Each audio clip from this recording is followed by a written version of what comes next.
Welcome, welcome, and thank you for joining us for another live episode of Teachers for Teachers. And that's you, moms and dads. I'm Dr. Dejana Figueroa, and I'm here with Dr. Leah Haynes, and we're here again. It's Monday. It's Monday. We're about to start another week, folks. Let's do it together. Yeah, I think we were all excited first thing this morning, and now we've made it through the first day, so more to come.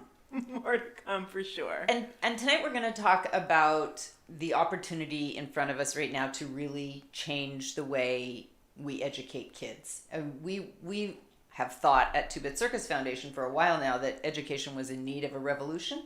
Well, we just got handed that. So in the National Parents Union, which I didn't know existed before this, Alyssa Bushnell sent me this morning.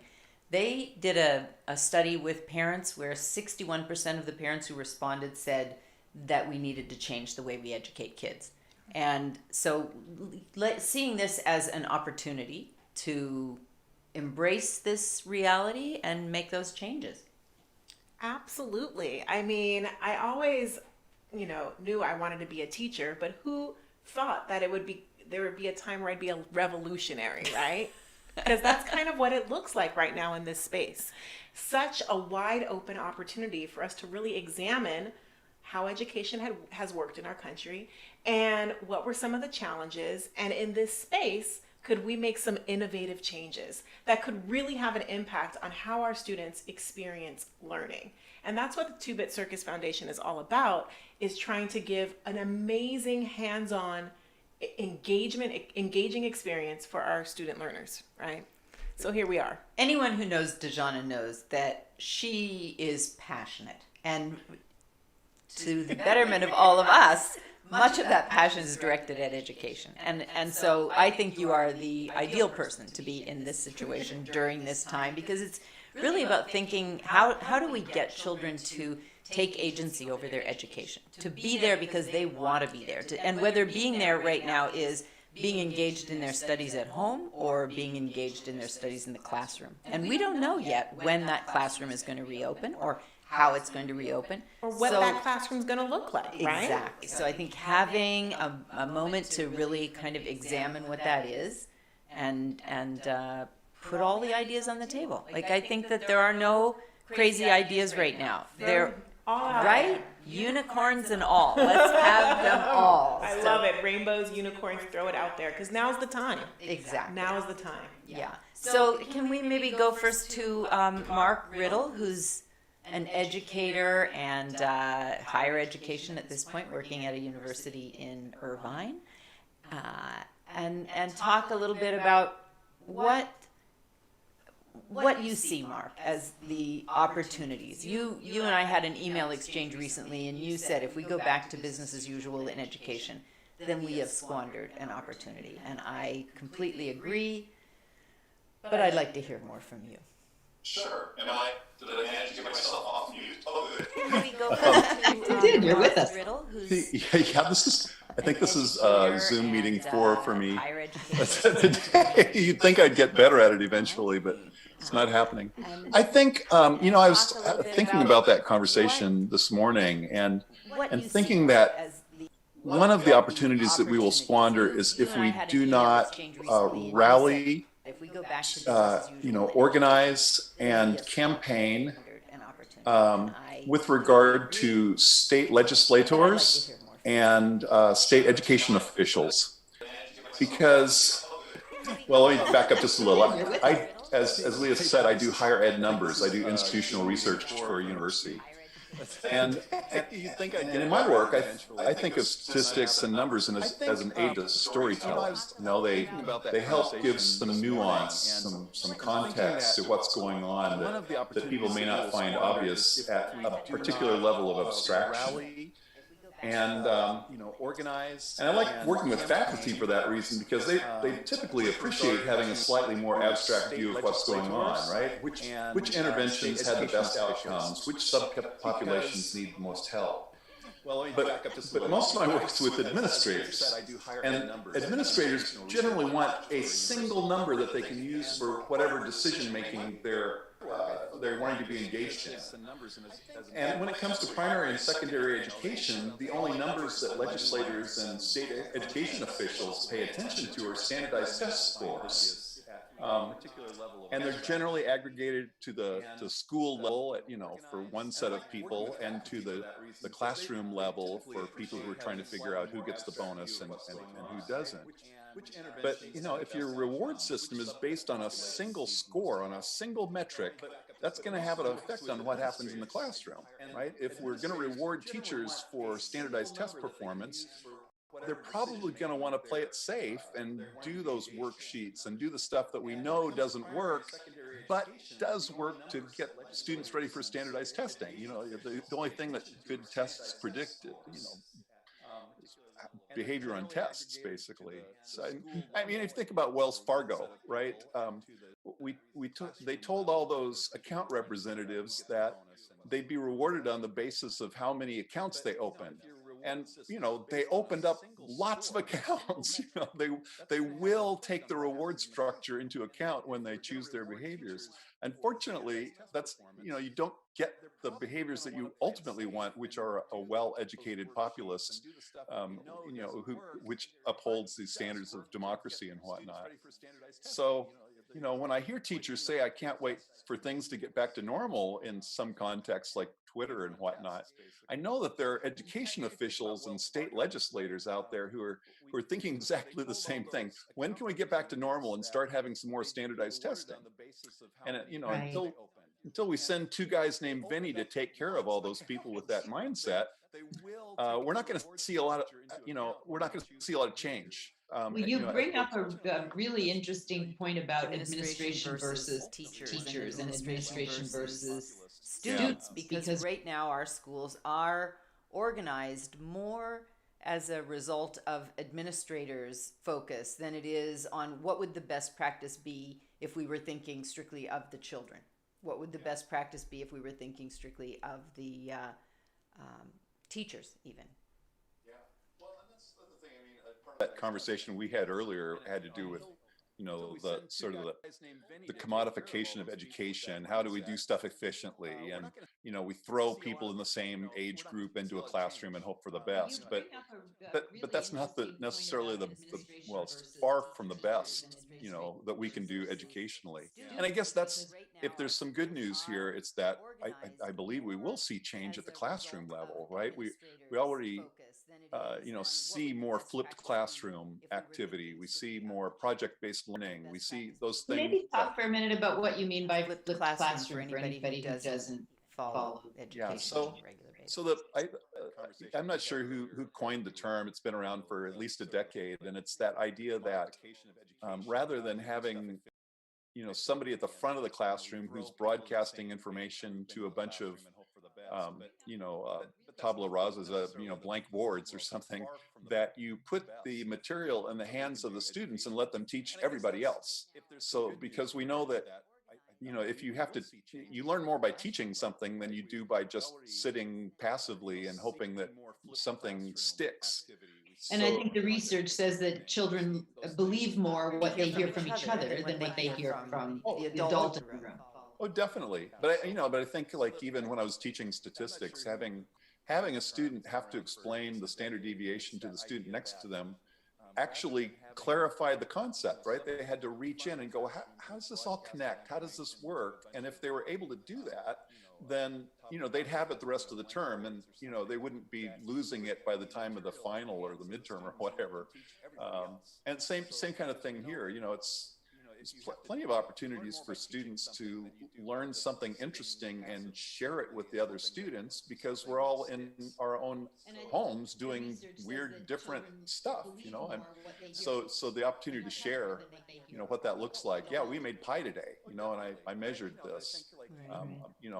Dad sent me out with a ream of paper, and I made paper airplanes, and this made them fly the longest, stuff like that. So I think we're definitely going to see some change at that level, but I hope that we'll also, in our associations and whatnot, keep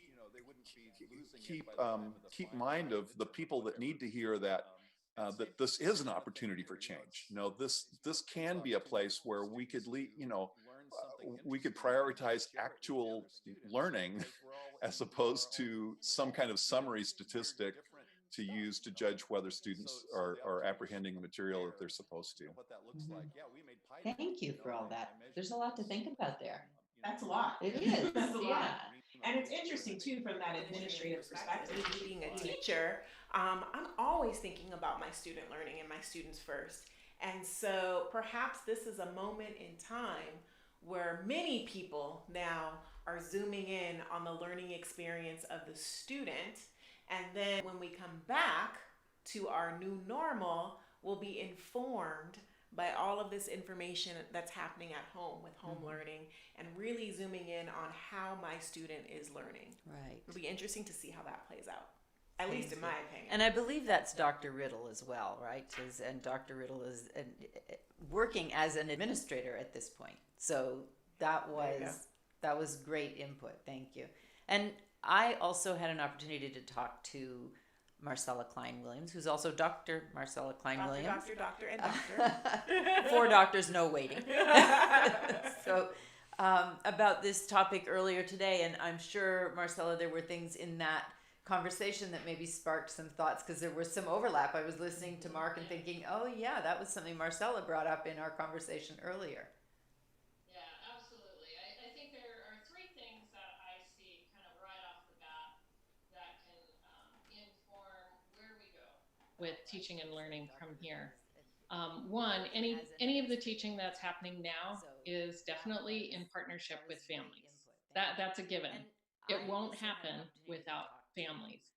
And that has been a true statement forever, but it's much more obvious now. So how do we intentionally try to get better at our family members seeing themselves really authentically as those first teachers, and imperative to be able to have them on board.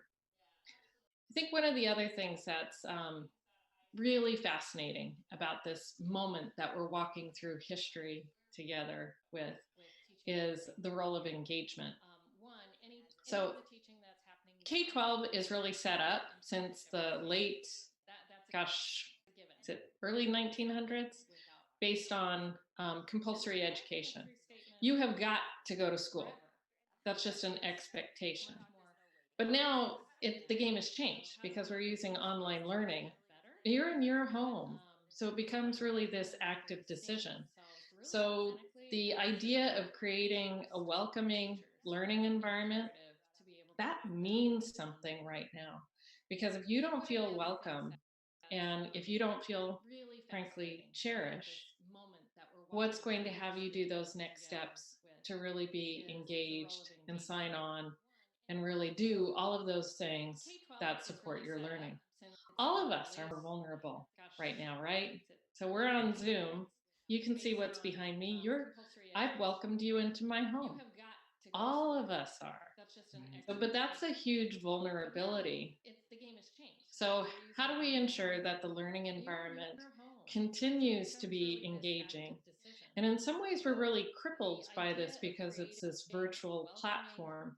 So we have to get much more intentional about how do we ease in that sense of warmth and sense of community and sense of connectedness. So it's good that we have to exercise those muscles, because at the end of the day, when you want to get to that academic achievement, the only path there is through engagement and community and that sense of connectedness. You simply can't hop over it. And again, just like families being those first teacher, that sense of engagement, that's been important the whole time as well. And then finally, the last idea that I had to do with online learning. Before, the message was always like, well, we have to get educators on board and have them have the buy-in to make sure it happens.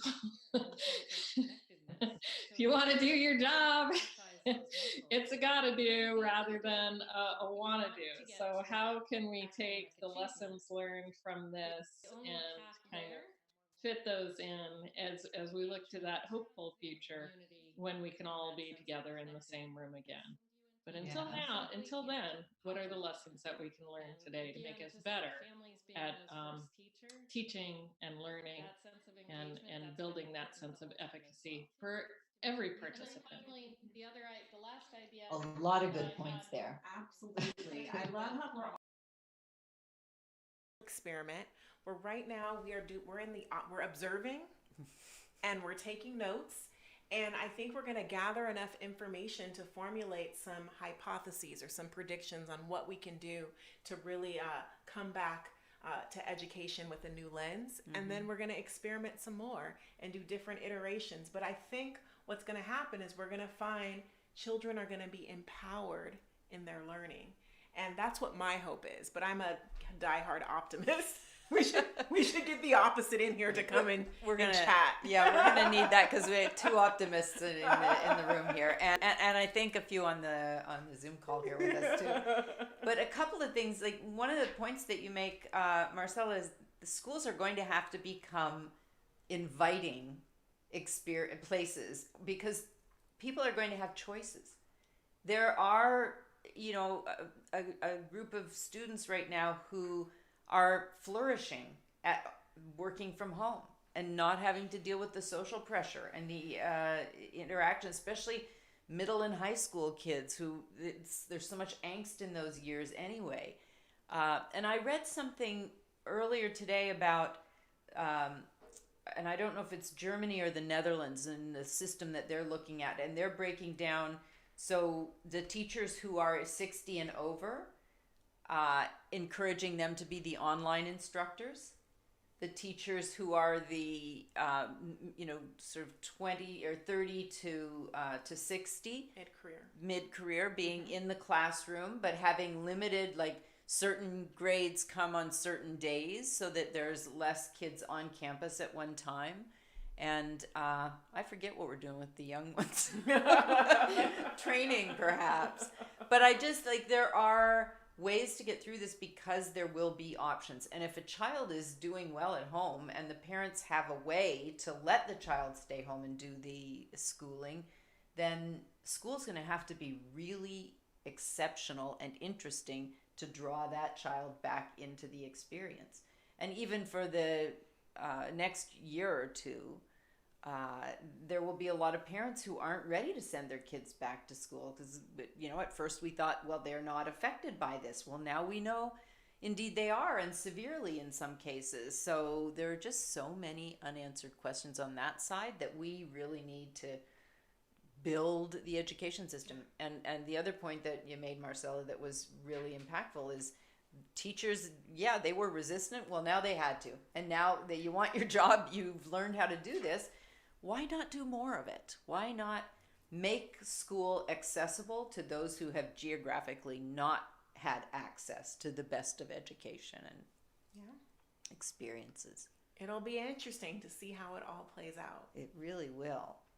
And both Mark and Marcella, if you have other thoughts that you want to interject, you're welcome to interrupt us and say, wait 1 minute, I was not saying that, or I'd really like to emphasize that point. I think if you give me that I think the thing is that in a school environment, I think we've always known it was nice and it was important to create a welcoming learning environment.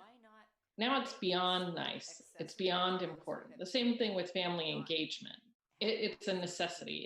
It's at the very top of the list in order to get down to anything else that you want to do. So it's kind of raised the stakes on those things, is how are you intentionally fitting those in? You're welcome to interrupt us and say, wait 1 minute, I was not saying that. And Mark, I'm always interested when someone who's a researcher and whose work revolves around numbers and charts and being able to prove things out is saying we need to be thinking about the other side of this equation. It's not just quantitative research that's going to tell us whether this is working or not. Yeah, and I think it's going to throw everybody into a tizzy, for the next, you said, for a year or two. because any of the numbers, any of the metrics that people relied on, like even just attendance, like any of the tracking that we've been doing is just in a muddle now, and will be for for the foreseeable future. The challenge is that that people just want those numbers back. It won't necessarily occasion them to ask, do we need those numbers, right? So Right. I mean, what do those numbers even mean At at this point, right? right? Like, How do we, how how are are we we gonna, gonna, I I have have one of my children children is is looking to move into a different school. school where they want grades and attendance and records and all of that. What does that look like now? When the standardized test didn't even happen this year, right? So, I mean, we just kind of have to think about it differently. And I think you're right, Mark. It's going to be a little this and a little that and a pagan over here. But humans normally, hopefully, I think they'll be informed by numbers and also by observation and experience given this time, and then figure out solutions on how to move forward. And I like the earlier suggestion as well that this isn't just a conversation among educators. We need to lobby the state education, departments of education, and the federal Department of Education when we get one again, and really ask for specific changes for what the schools shouldn't be paid for the number of students who showed up to sit in a desk that day. They should be paid for the number of students who engaged in their education that day from wherever they were. So Bring on the revolution. Bring on the revolution, Dr. Haynes. Bring it on. Education should be students first. I agree, and I think that's our campaign. Yes. So we can start making our signs for those of you guys joining us at home. Right. Please start making our signs. We're going to make a change. We are. The signs are for our digital background because we'll be practicing social distancing, but still.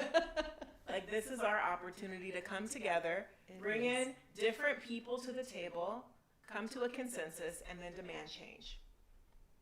I believe that's true. And I think we've known for a long time, we think of high school for a moment, like we've known that those kids, their brains are not fully functioning at 7:30, 8 o'clock in the morning. That is just not what happens in a teenager's mind. So being able to start those kids later in the day, start them at 10:30 or 11. Their peak hours are 11 to 7. Let's have them in school from 11 to 7. But the reason we haven't is that it's inconvenient, right? We're used to, if I'm a teacher and I teach high school, I'm used to being there from 8 in the morning Yeah, I'm until not teaching 3. kids at dinner time. I'm sorry. Yeah, that's right. That's just the way it goes. So it's finding a compromise that allows us to use what we know about what works with kids and what doesn't. We know standardized tests don't work. They work for one subset of kids who test well, and the rest of us, not so much.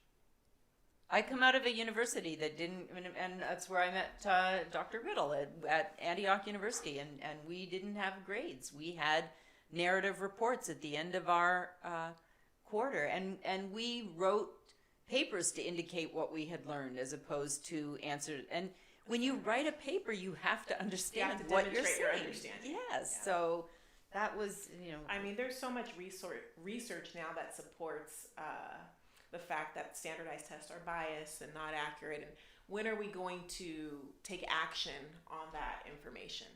Well, and bias, that brings up another whole, like, the inequities right now. Well, the pandemic is totally highlighting the unequal access to resources in this country. Yeah. But that's a deeper dive. It is. Wednesday? Wednesday, a whole deeper dive there. It's a deep dive. But no, really, that's These are bias. These are issues not just globally in society, but we can zoom in on what that looks like for the educational experience of students. Yes. When and I can't think of his first name right now, Negroponte, when the internet was a brand new baby, and his goal was to get a computer into the hands of every child around the world. And they developed like a small little computer that was under $100, and whatever happened to that, getting it into the hands of every child around the world, because that's what we're seeing now. Yes, distance learning works if you have internet and a laptop. Internet. Or if you're a mom with 4 kids at home and you have 1 device, yeah. that's not fair, and it's not viable for those kids to learn at the same pace as the kids whose parents have a computer in every room. Yeah, it's a real thing. It's a real issue, and I hope that we're trying to come up with some solutions. We're open to ideas, as you can see. Throw them out there.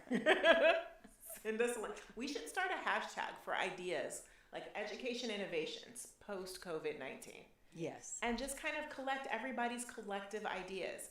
This could be a really cool way to take the power of social media to gather more information so that when we do demand change, we have additional evidence to support it. Be cool. Well, I think one of the things that we value of this moment in history that we've all been at is none of us could reach for a binder, right? There wasn't the binder of, well, welcome, you're in a pandemic. Here are the next 3 steps we'd like you to do, and please turn to page 34. More will follow. So in order to meet the moment, every educator had to be up on their toes and innovating to figure out, okay, here's the what next. I know I oversee a team of a little over 30 folks. So every day I said, okay, we've got to put aside the list of here's what we're going to do. And this is how we'll know if we succeed, because that's not going to work right now. Whatever we were doing yesterday, we don't know if it's needed today. So every day we have to wake up and say, I'm going to try. And sure enough, we tried enough things, and some of the best ideas that we came up with as a group, and the most innovative ones were coming from our students. Being up on their toes, looking at ways to kind of make shifts and tweaks for us to be able to roll forward. And I think one of the things is, I'm a STEM director at a college, is the big idea of the whole child and looking at all the things that have to be in place to support them. That became real and necessary. I don't think it was ever unreal or unnecessary, but it created this laser focus of, if you're not doing this, then these other things that you want is academic achievement and completion, those will not happen. No longer were they, well, maybe they'll still kind of pull it out. It became obvious that you have to do those things.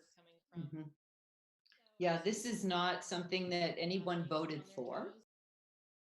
It was handed to us, but I do think we're all rethinking every part of our life. What works, what doesn't work, what do we need, what don't we need, what we thought we needed 3 months ago compared to what we think we need now on a Saturday afternoon or a Sunday afternoon, completely different. And so learning to be content with what we have, and then learning to really address what we don't have and what needs to be changed. And not just because maybe this is also an opportunity to not be just looking at self and selfies, but to say, what do we as a culture, what do we as a society need to do to make education more engaging for the student and manageable for the teacher and for the parents? And I think, Marcella, you said earlier, like the parents are engaged. What can we do to keep them that way? Keep that engagement. I think I said ECC is what you said. You said engagement, community, and connection. Yes. What is it that we need to do in order to maintain a high level of engagement, nurture our community, and stay connected? That's what we need to figure out. We do. And now we're going to say goodbye. Thank you so much for coming and being with us. And as Dejana says, don't be afraid they're smaller than we are. Thank you guys for joining us for another live episode of Teacher for Teachers. That's you, moms and dads. We'll see you on Wednesday. Bye now. Bye.